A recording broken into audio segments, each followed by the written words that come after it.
Throughout my years as a Christian, I've heard many, many silly things, many blasphemous things. And the curious thing about these silly and blasphemous things that I've heard is that I've heard many of these things pronounced in churches. Such is the case as the example that I will provide the audience with today.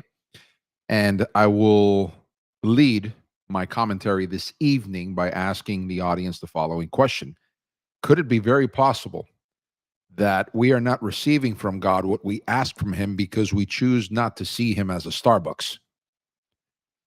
I know the question, again, is rather silly, but this is what a woman preacher has recently put out in a social media post based on a teaching that she had put out through her church or the church that she belongs to and teaches through a couple of days ago. And we're going to examine the thing. I wanted to give this a comedic bent because, as some of you have been communicating with me, you're going through difficult times in your lives. And I also want to be able to provide some levity during these editions because not only is variety the spice of life, but joking and pointing out irony is also part of that spice of life. But in some instances, the quickest way to get to the truth and to show the absurdity of a particular proposition is to use comedy. It's to use sarcasm, is to use levity. And that will be the way that we will go about it on this edition of Irrespective. But at the same time, I also want to respect the subject matter because a lot of Christians have had questions throughout centuries with respect to asking something of God and they not receiving it in the way that they are asking of it, or in some instances where they say, I might never get an answer for the matter, whilst others might get a quick answer. Why, some will say, they might not express it that way, but why the discrepancy on the matter? I hope to have some answers for you on this evening's live stream. But before we continue and use the prime example, the first clip that I have for our audience on this evening as the jumping off point for what we will talk about, do not forget to subscribe. There's some housekeeping items I have to go through. Do not forget to subscribe, to hit that notification bell, to click that thumbs up button, and to share. If you're watching this through X, please make sure to smash that like button and to share this content with others. And if you're watching us through YouTube or Rumble and you haven't subscribed yet, please do so and hit that notification bell to be alerted as to when we post content, which we go live every Wednesday, as it is now, 8:30 p.m. Eastern Standard Time, and on Sundays at 10:30 a.m. Eastern Standard Time. I also invite you to interact with me by placing your question or comment in the particular chat that you're watching this transmission through. Again, YouTube, X, Rumble, doesn't matter. Place your comments and or questions in the same. I also encourage you to donate. It helps us to continue to keep the lights on here, and irrespective, if you are edified and informed by what we do here, then consider donating. It helps us to continue to do this, and you can donate by scanning the QR code, as you can see in the upper left-hand corner of the screen. Conversely, you can also click on the link that is available to you in the description box underneath the video player. And last but not least, do not forget to follow us on the socials. On X, you can find our account under the username Irrespective77, and also on TikTok, you can find us there under the username The Irrespective. Okay. Here's the clip for the audience.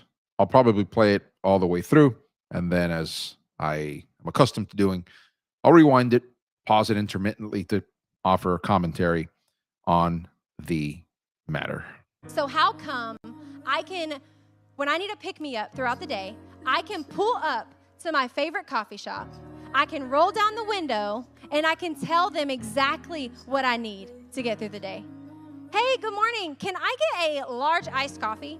And can I get that with an extra pump of vanilla, an extra pump of hazelnut, an extra pump of caramel? And can I get an extra shot of espresso? Actually, will you make that a double shot of espresso? And then can you add that cold foam on top and maybe add some caramel drizzle and the salt sprinkles on top too, please? I can really pull up to my favorite coffee shop and ask for exactly what I want, but I can't pull up to God and ask for what I need. I can't pull up to God and say, God, I am struggling with my relationship right now. Can I get an extra shot of wisdom? God, I'm struggling in my mind right now. Can I get an extra shot of peace? God, I'm struggling with my life right now. Can I get an extra shot of clarity? Don't be bold enough to ask for something for your latte, but be scared to ask for something from God. You have to ask for some things in order to get through some things. Okay, you can see the account there. I don't want to give them any more air than what they currently have. I'll rewind it and we'll go through it point by point, but a couple of initial comments to offer here. Leave it to a millennial or Gen Z. I don't know what generation she belongs to, but leave it to the younger generation, specifically a younger woman, to try to give a sermon illustration about ordering coffee and getting it the exact way that you want and comparing that to asking something of God. One thing that stands out to me from this clip is the entitlement in the thing, the spirit of entitlement. How can I approach the illustration, supposedly, and they have this barista there on the stage making the coffee the way that she wants for her. And she says, how is it possible that I can approach a coffee shop and get the thing that I way that I want, the way that I want, and not do, in essence, the same thing with God? Well, a couple of things to say about that. Number one, you don't approach God with an entitlement mentality. That's number one. God is not there to service you at your beck and call. He is not your personal genie. He is not your personal barista. God is not there to supply you whatever it is that you might classify as a need, but in fact, it's more of a capricious desire. I'll read more on that with respect to what Jesus' brother James has to say in his only epistle in the Bible, because he speaks very succinctly on the matter. But just on that tenor alone, if you are approaching God making demands, although she will frame it, and she does frame it, as asking, demanding of God things needed with respect to relationships, wisdom, what have you.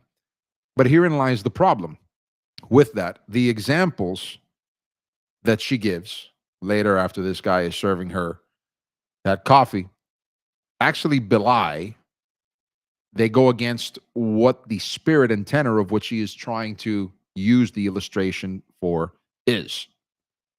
Because again, when you're approaching a coffee shop, let's use her illustration to demonstrate the absurdity of what she's putting out there. The essential messaging is just ask God for these things in the same way that you would ask a barista and pay for that drink to get it the way that you want, and you're going to get it exactly that way. That's not the way that it works with God. It makes it very clear, the text. The Bible makes it very clear that whatever you ask in Jesus' name, and that whatever is not an open-ended, generic whatever. Whatever Jesus defines it, and I'll read the text for you shortly, talks about specifically what you ask in his name. Notice the qualifier. I'll give you an example to demonstrate what that means. The limitations, and I don't mean limitations in that God can't do something miraculous, that God can't intervene.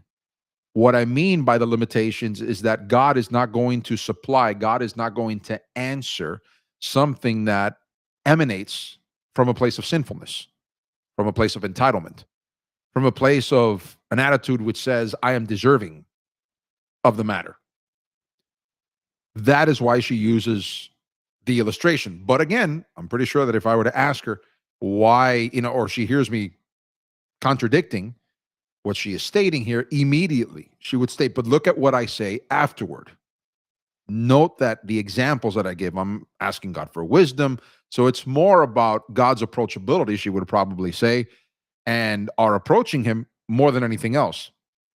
But again, the illustration tells me a lot. Some people might think I'm nitpicking here, but there's a reason why illustrations are used. And illustrations are meant to illustrate, are meant to typify something. Let's go over it again.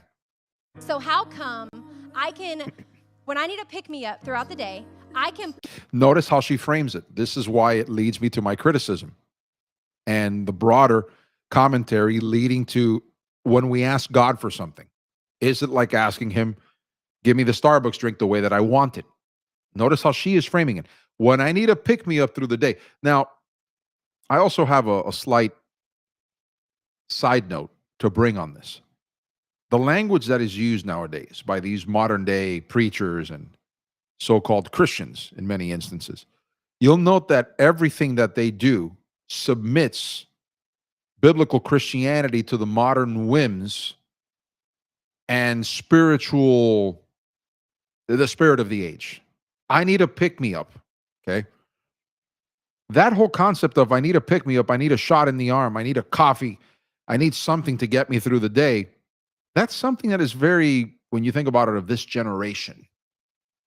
Well, gee, are you saying that effectively speaking, we don't need encouragement?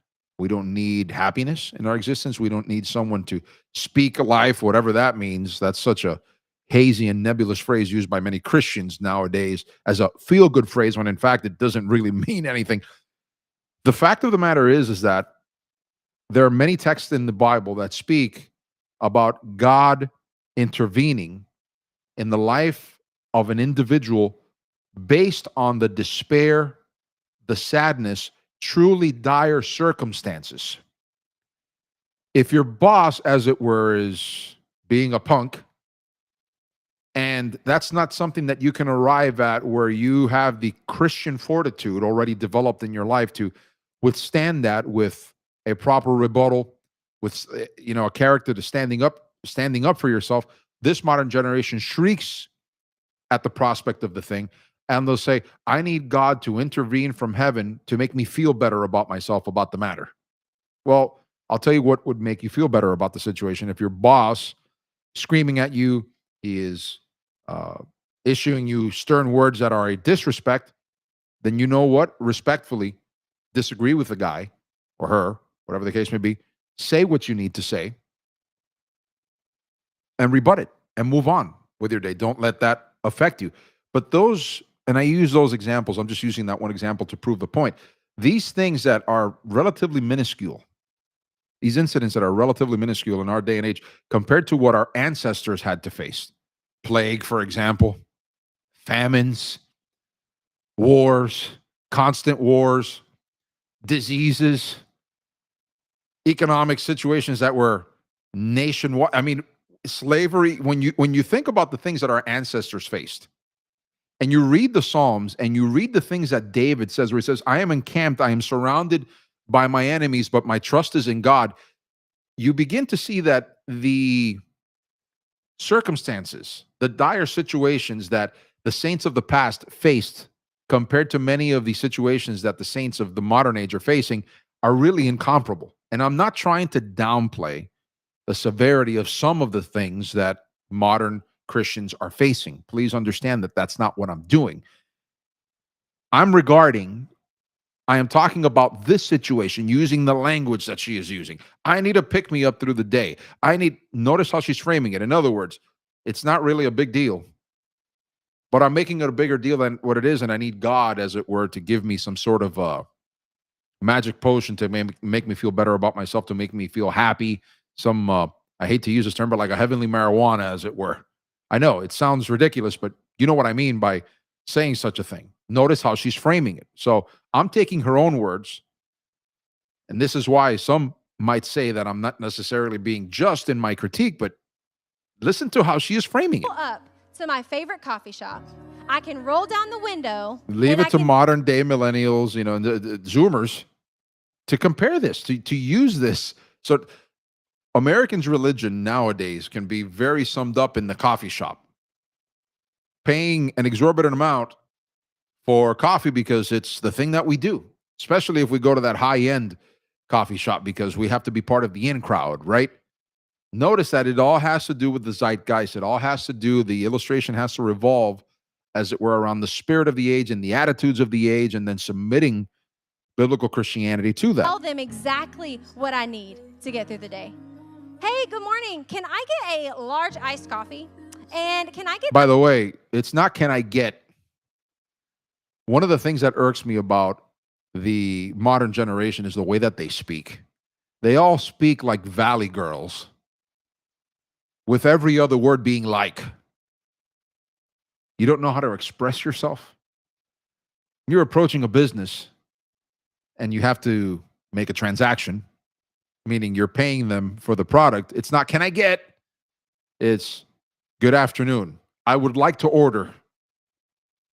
I know some might think that I'm being overly petulant by bringing this out, but the diminution of language is something that needs to be corrected. This is utterly childish, the way that this person directs herself. With an extra pump of Which, by the way, when you think about it, if that's the attitude that she has toward her fellow human beings, what makes me think that she doesn't have this particular attitude toward God? vanilla, an extra pump of hazelnut, an extra pump of caramel, and can I get an extra shot of espresso? She's obviously trying to be funny, but it actually goes to a point where she's asking so many things in her coffee that now you start to think, how entitled is this woman? Why is she asking for all these particular things in her coffee? Will you make that a double shot of espresso? And then can you add that cold foam on top and maybe add some caramel drizzle and the salt sprinkles on top too, please? Pretty sure that when this woman drives up to the local Starbucks and they hear her voice, they're all shrieking in the kitchen.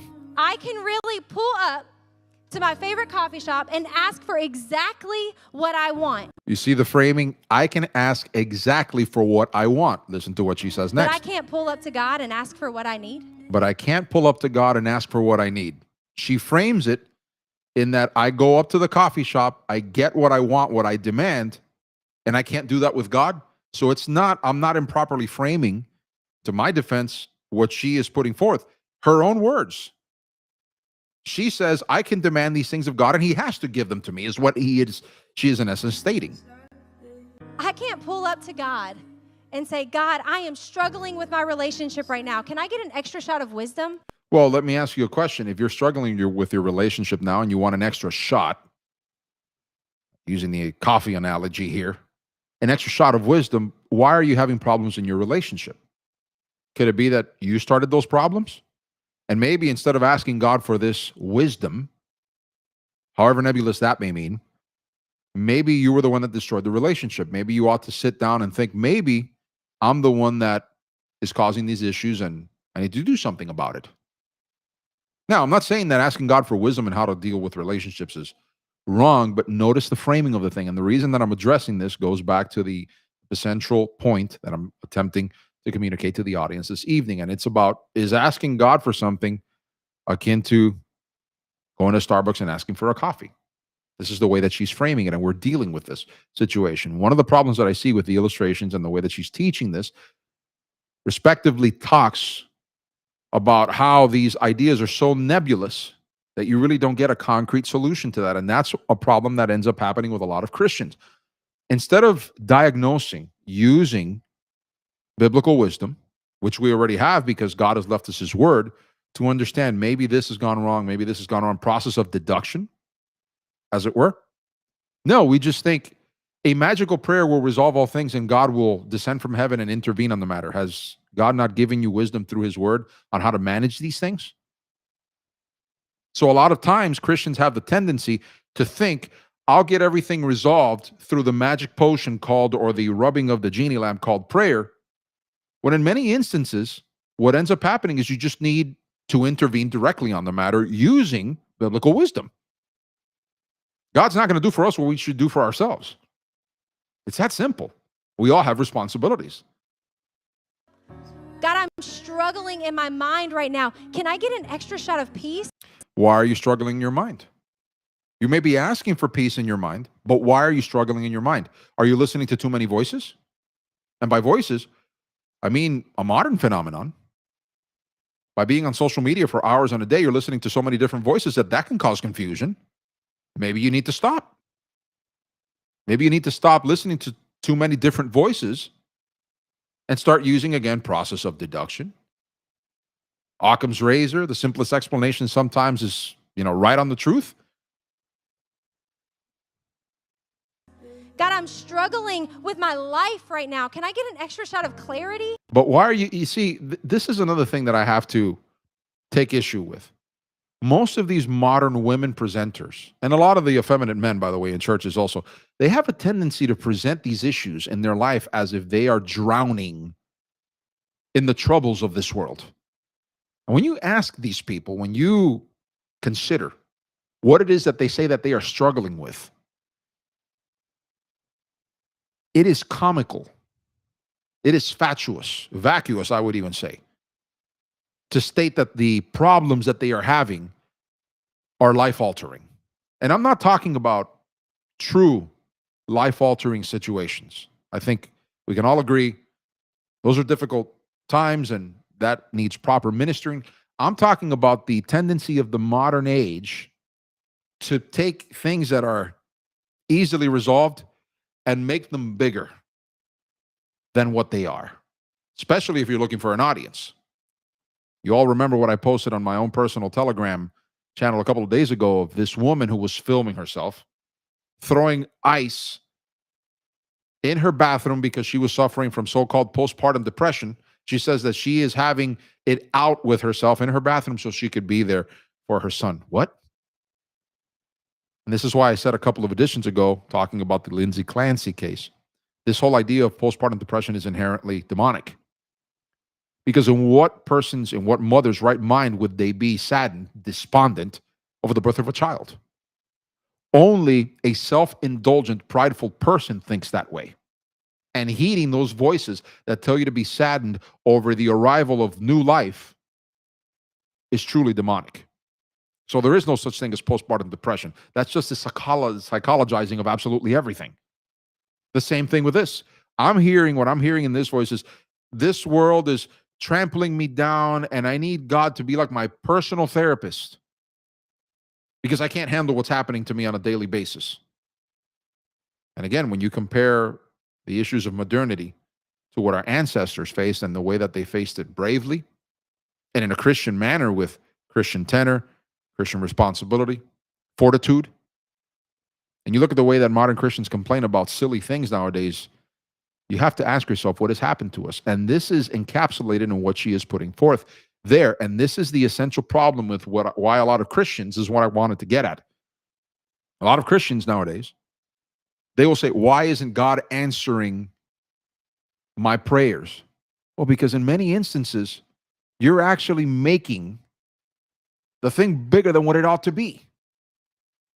You're drowning, my wife likes to say, you're drowning in a cup of water. It's a good illustration. You are drowning in a cup of water. Why are you making this bigger than what it has to be?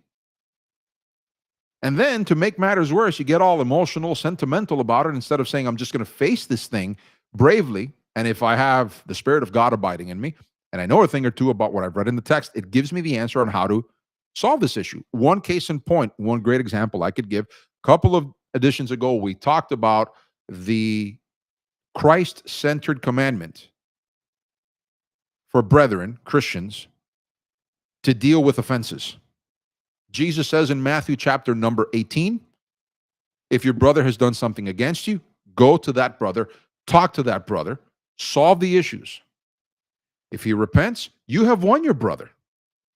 Modern Christians, instead of saying, let me do what Jesus implemented, I've read it, let me put it into practice. No. I don't want to be seen as an ogre. I don't want the confrontation. So backbiting ensues, gossip ensues, roots of bitterness ensue. Why don't you just do what Jesus tells you to do and be done with the thing? No. We have to make a bigger issue out of it because somehow, some way, especially in our social media addled life, we have to make ourselves, as it were, the main actors of some sort of dramatic screenplay. Because that's the way that a lot of these people operate, and that's what is essentially behind here. Notice the emotive tone that she uses and the verbiage that she uses to put forth, this idea that what she's saying is legitimate. Don't be bold enough to ask for something for your latte, but be scared to ask for something from God. I would contend that she's not diagnosing the problem properly. Do you know how many people approach God asking him for capricious things? I'll get to that shortly. I just want to end the clip and then I'll lead you to some texts here. You have to ask for some things in order to get through some things. If I wanted to play devil's advocate here, you know what I would say to her? If she says, you have to ask for some things to get some things. Well, but the Bible says that the petition hasn't been formed in my mouth yet and God knows. So why would I ask God for anything if he knows what I'm asking him for already inherently? How would she answer that? I don't think she'd be able to answer that. She'd probably tiptoe around it and not answer the question directly. Which, by the way, the answer to that goes on based on everything I've been talking about up until this point, which leads me to what I'm about to read here for the audience. James chapter number 1. We have here, and I know that James presents this with respect to trials, but nevertheless, I think the principle is applicable in other areas of existence. James 1:2. My brethren, count it all joy when you fall into various trials, knowing that the testing of your faith produces patience. But let patience have its perfect work, that you may be perfect and complete, lacking nothing. If any of you lacks wisdom, let him ask of God, who gives to all liberally and without reproach, and it will be given to him. Notice how James is saying what God is going to give you is wisdom. You lack wisdom, he's going to give it to you. It's not, I went to Starbucks, they gave me the coffee exactly what I wanted. Now I have this capricious desire that I want God to intervene in, which is just petty and insolent and whatnot. And why isn't he intervening? More on that shortly. But let him ask in faith with no doubting, for he who doubts is like a wave of the sea driven and tossed by the wind. I see that clip that you have just seen with me. And what I see is that very same thing.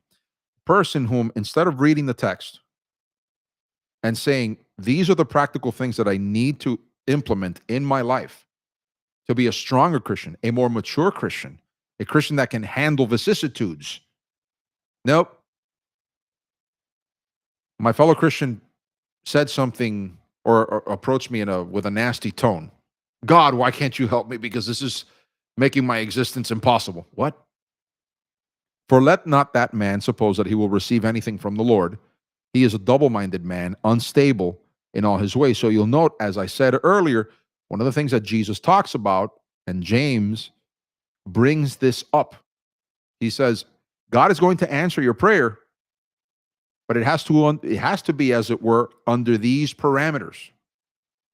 To wit, James 4:1, where do wars and fights come from among you? Do they not come from your desires for pleasure that war in your members? So are you asking God because you have a carnal desire, but you're disguising it as if it were a Christian desire? That happens a lot. And no matter how many Christians I've counseled on the matter, whenever we get to the bottom of it, we start scooping all the dirt that tries to, make nebulous the true desire. Eventually, when we get to this, you're asking God for something that he's not going to answer because you want it for a carnal desire. Do they not come from your desires for pleasure that war in your members? You lust and do not have. You murder and covet and cannot obtain. You fight and war, yet you cannot have it because you do not ask. You do not ask. You ask and do not receive because you ask amiss that you may spend it on your pleasures. God is not going to provide you with something that is inherently against his character and against his commandments, no matter how much you try to window dress it as Christianity or Christian desire. Adulterers and adulteresses, do you not know that friendship with the world is enmity with God? Speaks to what we've been talking about today. Whoever therefore wants to be a friend of the world makes himself an enemy of God. So again, I'm in agreement with what James says here. You can window dress it as Christianity, but if it's not sincere, if it's not unfeigned faith, if it's not to glorify the Son, to glorify the Father, you've got a problem. Now, you go to, for example, John chapter number 14. Jesus says, most assuredly, verse 12, most assuredly I say to you, he who believes in me, the works that I do, he will do also, and greater works than these he will do, because I go to my Father. And whatever you ask in my name, that I will do, that the Father may be glorified in the Son. If you ask anything in my name, I will do it. Most Christians approach that text and they read whatever. There it is. Jesus, saying the name of Jesus when I ask God for something, is the rubbing of the magic genie lamp that will give me whatever I want. Did you not just read it with me, what we read in James? God is not going to answer things according to your capricious desires. Not only that, notice the qualifier that Jesus places here. And whatever you ask in my name, that I will do, that the Father may be glorified in the Son. God is not going to provide you an answer that doesn't glorify, as it were, the Son, that doesn't glorify God's name. Why would he answer you to something or give you an answer to something that it indulges in sinfulness, petty desires, what have you? Again, you ask amiss, just like James states. We also have here in John 16, verse 25, these things I have spoken to you in figurative language, but the time is coming when I will no longer speak to you in figurative language, but I will tell you plainly about the Father. In that day you will ask in my name, and I do not say to you that I shall pray the Father for you, for the Father himself loves you because you have loved me and have believed that I came forth from God. So you'll note that there's qualifications to all of these things in the texts that we have read. It's not this open-ended capriciousness that we approach God with for him to answer what we want. God is not going to answer us, especially when that answer can actually ingrain more secularism, more antagonism against God and his character. He's not going to do that. Even if you might be ignorant at the moment and think, this is what's best for me. He's not going to do that. God is going to answer according to what is consistent with his character and his commandments. And that's the way that we should proceed with respect to asking God for these things in prayer. But when you have people like this using these silly, ridiculous illustrations to try to prove a point which, falls flat on its head.